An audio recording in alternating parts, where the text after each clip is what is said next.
지방선거로 한번 가볼까요? 그 계양을에 나타난 안정권? 야, 뭐 이런 안정권이라는 애가 저 문재인 대통령 사저에 가서 욕하고 방송하는 애죠. 예. 그 비슷한 애들이 다 예, 맞아요. 고만고만한 어. 네. 근데 계양을에 가가지고 이재명 지지한다고 하면서 완전히 막 양아치 짓 하고 있는 거야. 이재명 지지 티셔츠를 입고 나타나서 분위기를 험악하게 만드는 거지. 그러면 잘 모르는 사람들은 제가 이재명 지지자야? 하면서 반감이 생길 거 아니야. 예. 나 저렇게 노골적인 낙선운동 처음 보네. 우리도 이렇게 한번 할까? 그러니까 저거는 좀 상식을 뛰어넘는 거잖아요. 그러니까 저건 영화 속에서나 등장하는 거죠. 뭐 예를 들면 뭐 신부복을 입고 신부님인 척 여성을 강간한다든지 뭐 이런 건 영화에서는 등장합니다. 그런 사이코패스 캐릭터들은. 근데 저는 현실에서는 저는 처음 봤거든요. 상대당, 그러니까 그 상대당을 음해하기 위해서 지지자인 척 유니폼을 입고 시민들한테 행패를 부리는 거잖아요. 저건 사실 상상해내기가 쉽지가 않은 거예요. 전 개인적으로 파란색 마치 민주당 이재명 후보를 응원하는 것처럼 파란색 옷을 입고 그다음에 그 가슴에 써붙인 게 이재명 완전 지지라고 썼잖아요. 그러니까 마치 지지해 보이는 것처럼 보지만 저는 어떻게 봤냐면 이재명 완전 지지. 왜 애기들한테 그거야 더러운 거 지지. 네. 지지. 네, 이 지지. 그런 느낌으로 굉장히 악랄하고 아주 악랄하다, 좀 악랄의 끝판왕이다라는 생각을 했어요. 야, 지금 내가 봤을 때 이런 건 진짜 법적으로 뭔가 제재를 해야 되는 거죠. 얘가 문재인 대통령 집 앞에 가서는 쌍욕으로 방송을 하고.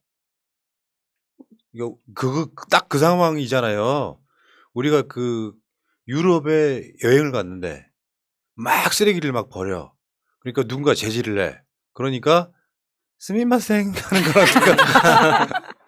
그러니까 저 안정권이라는 사람이 진짜 악랄한 게 처음에 이제 그 극우 진영에서 자기 이름을 알릴 때 어떤 방식으로 자기를 소개했냐면 나는 전라도 사람이지만 전라도 사람들 정신병자들이다 라는 이야기로 자기를 알리기 시작했거든요. 근데 이 사람 경상도 사람이에요. 헐.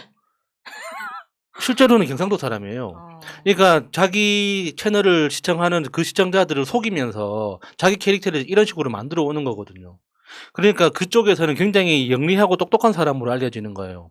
어떤 식으로 상대방을 괴롭힐 수 있는지. 사실 보통의 정신 상태를 가진 사람이라면 상상하기 힘들거든요. 그 어떤 전직 대통령 집 앞에 가가지고 법에 정해진 대로 70데시벨로 규정되어 있으면 60, 90데시벨까지만 떠들고 30분으로 규정되어 있으면은 29분 30초만 떠들고 하는 이런 그 상상을 누가 하겠습니까? 근데 이게 처음부터 자신의 어떤 그 진짜 모습을 속이고 그 시청자들한테 만들어진 캐릭터를 지금까지 살아오고 있는 거예요. 그 우리 방송 보고 계신 분 중에 몸이 좋고요. 몸에 문신 있는 분들이 오세훈 지지하시고요. 김은혜 지지하시고요. 유정복 지지하십시오. 세상에 이런 정말 아니 그렇게 하라고 만약에 시켜도 본인의 이념이나 뭐 철학 이런 게 아니면 사실 이렇게까지 하기 쉽지는 않다고 보거든요. 그러니까 혈액 검사도 필요하고 이 사람은 돈 받고 하니까 가능하다고는 하지만 이 정도는 사실 지금 검찰에 고발도 당한 상태거든요. 법적으로 하지 않는 한 이 사람을 제재할 방법은 없다고 봅니다.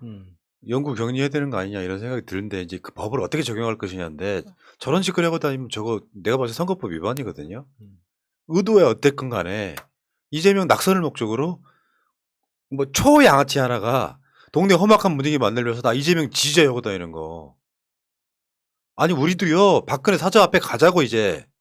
그래서 국민교육 현장 틀어드리자고 당신의 아버님께서 국민교육 현장을 만드셨으니 계속 듣고 계시라 하면서 하자고 좀 제발. 박근혜 사저 앞에서 치킨 먹방 한번 합니까? 자, 안정권 이야기 여기까지 하고 다음에 그 김포공항 이전에 대해 이야기 잠깐만 해보겠습니다. 그 여러분 지도를 보시면 아시겠지만요. 김포 바로 옆이 계양구예요. 그렇죠. 김포구 바로 옆이 계양구야. 그럼 어떻게 됩니까? 우리도 저쪽 그 서울의 서쪽이 가깝기 때문에 간혹 비행기가 김포공항에 오르락 내리락 하는 게 가깝게 보여요. 소리가 들리고요. 네. 강서구 같은데 말할 들리죠. 것도 없잖아요. 예. 그래서 지역 공약으로 김포공항 이전을 걸었어. 그러니까 그 기능 중에 상당수는 인천공항으로 가고 또 김포공항에 있는 그 기능 중에 지금 아마 우리나라의 지방에 있는 공항들 대부분 적자라고 난리 나잖아요. 비행기가 이착륙을 안 하니까 그래서 그 기능을 옮기자 이게 이제 어떻게 보면 지역 균형 발전과도 연관이 있거든요. 예. 근데 이것을 선거 이용해 먹더라고 국민의힘이. 나는 이게 굉장히 중요한 이슈 중에 하나라고 보는 거거든요. 왜냐하면 김포공항을 인천공항으로 이전하자고 하는 게 이거 주장하는 단체가 있어요. 김포가 발전을 그러니까 계양이나 김포가 발전을 못해요. 이것 때문에. 그 소금 비행기 소금이 바로 그대로 들리는데 아파트 값이 오르겠습니까?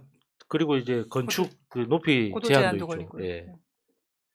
그러니까 여러모로 이제 지역 발전에 이제 그 여러 가지 제한 요소 때문에 지역 주민들은 그 이제 옮기는 걸 굉장히 수고는 사업이긴 한데 여러 가지 좀 복잡한 문제가 걸려 있는 것 같아요. 그러니까 이게 수도권 집중 발전 이슈하고 또 이렇게 엮이기 시작하면 과연 그게 합리적인 건가?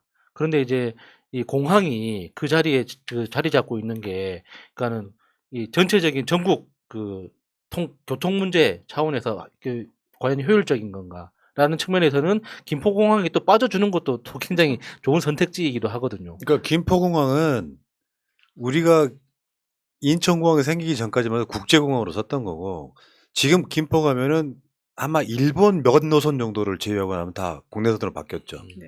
근데 그게 인천은 완전 바닷가에 있는 거잖아요. 지금 인천공항은. 그러니까 영종대로를 넘어가야 되잖아요. 섬으로. 그래서 그 소금이라든지 여러 가지 문제 부분에서 이제 이거는 이제 김포공항 이전하게 되면 뭐 이것도 송영길 후보의 공약도 이제 연결이 돼 있는 건데 그러면은 우리 접근성이라는 게 있잖아요. 인천공항이 서울역까지 굉장히 빠른 전철로 예. 오게 돼 있잖아요. 그렇게 바꿔가는 거거든요. 그러니까 뭐 이 김포공항에서 김포공항을 빼버리면 뭐 어쩌다 이런 식으로 이제 거짓 선동하는 건 저건 당연한 거예요. 왜냐하면 저게 옛날에 독재 시대 여러분들 아시겠지만 우리나라 공항의 시작은 김포 이전에 여의도였어요. 소위 말하면 여의도 광장이 활주로였다고. 예, 예. 근데 이 주위에 이제 건물들이 많이 생기고 하면서 여기서 비행기가 뜨고 나는 것 자체가 어마어마한 피해를 주니까 이거를 또 한참 저쪽 구석으로 몰았던 거예요. 근데 거기도 발전을 해갖고 사람들이 많이 살게 됐어. 그러면 또 모는 상태. 다만 접근성 때문에 여러 가지 방법을 만들어가는 과정이기 때문에 이 부분은 국민의힘이 굉장히 억지 부리는 거거든요.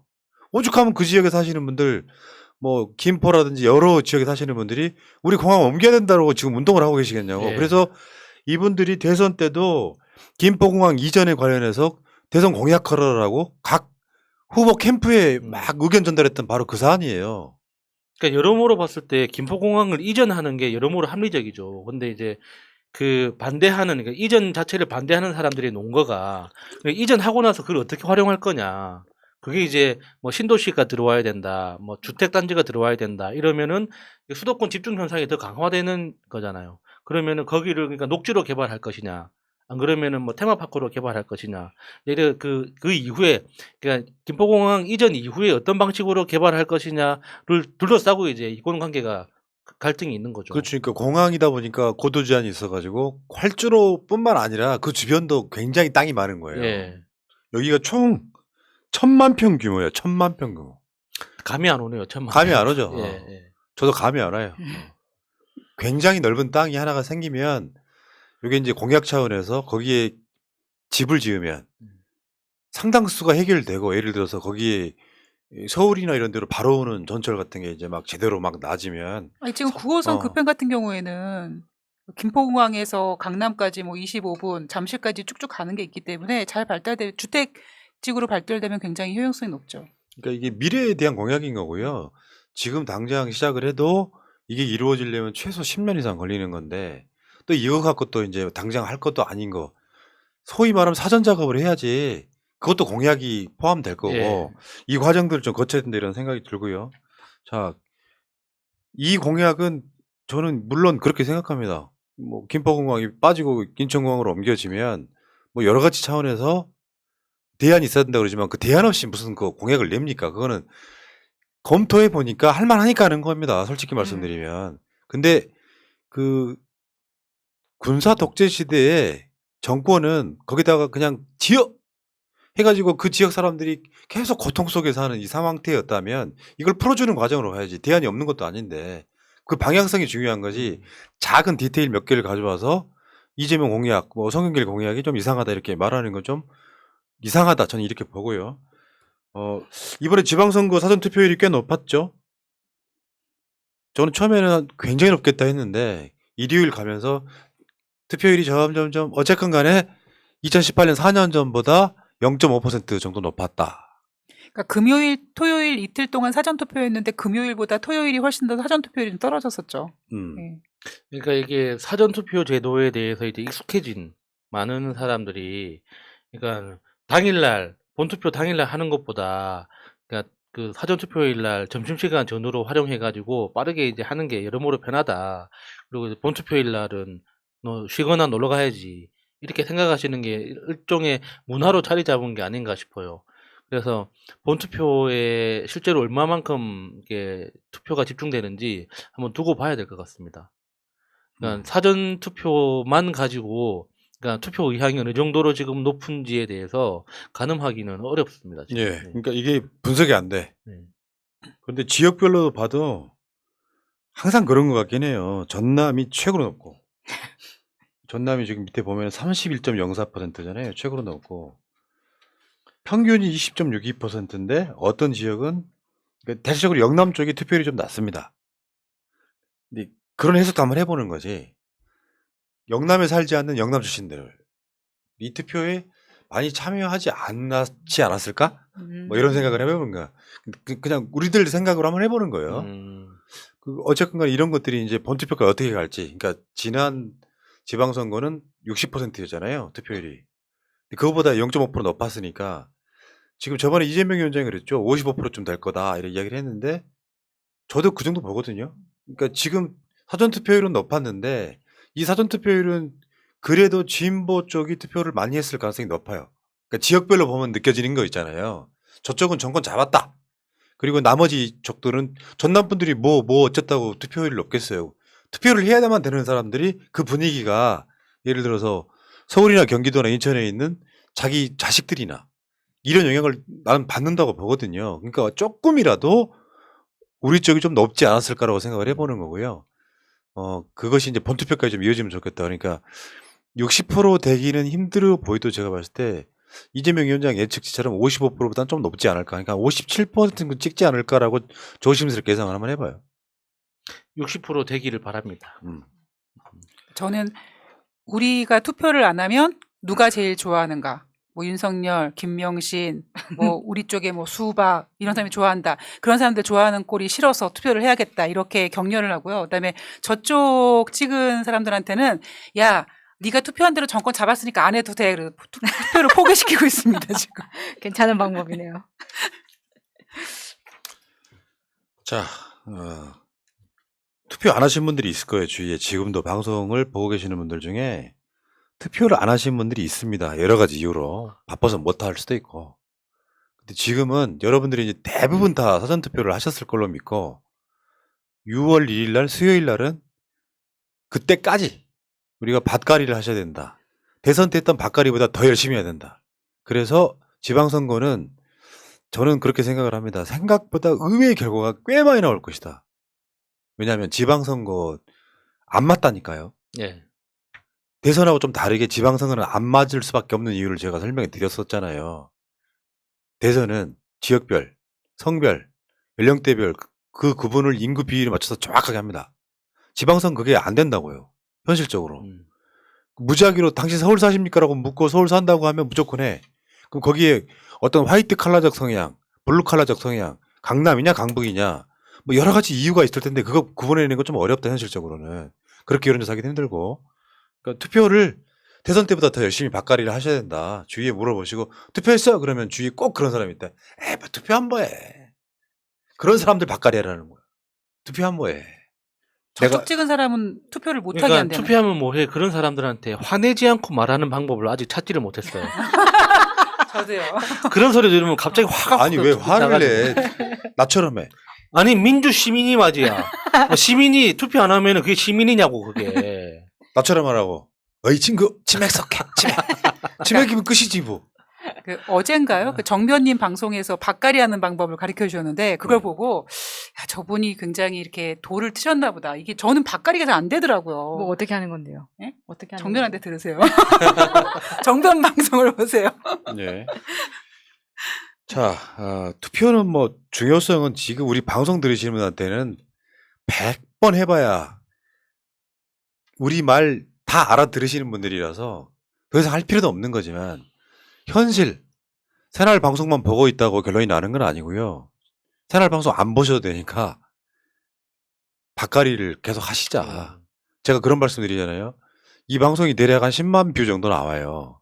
그분들이 10분한테만 밭갈이 해도 얼마 정도 나옵니까? 100만. 만약에 안 나갈 사람이 투표장에 100만 더 나가면 선거 웬만한 데 이깁니다. 아우, 대통령도 이기는데. 자, 투표 간절하게 지금 언론이 하고 있는 짓거리 민주당이 질 거야. 지금 민주당은 내가 봤을 때 엄살 전략으로 들어간 것 같더라고요. 지금 이렇게 되면 우리 엄청 힘들어 이야기하는 전략으로 들어갈 것 같은데 저는 그렇게 정도의 엄살 전략할 상황은 아니라고 생각해요. 막판에 민주당 지지층이 결집하고 있는 건 보이는데 내가 결집하고 있다고 이야기를 하면 투표장 갈 사람이 안 갑니까? 아니에요. 투표장 안 갈 사람이 가게 되는 거죠.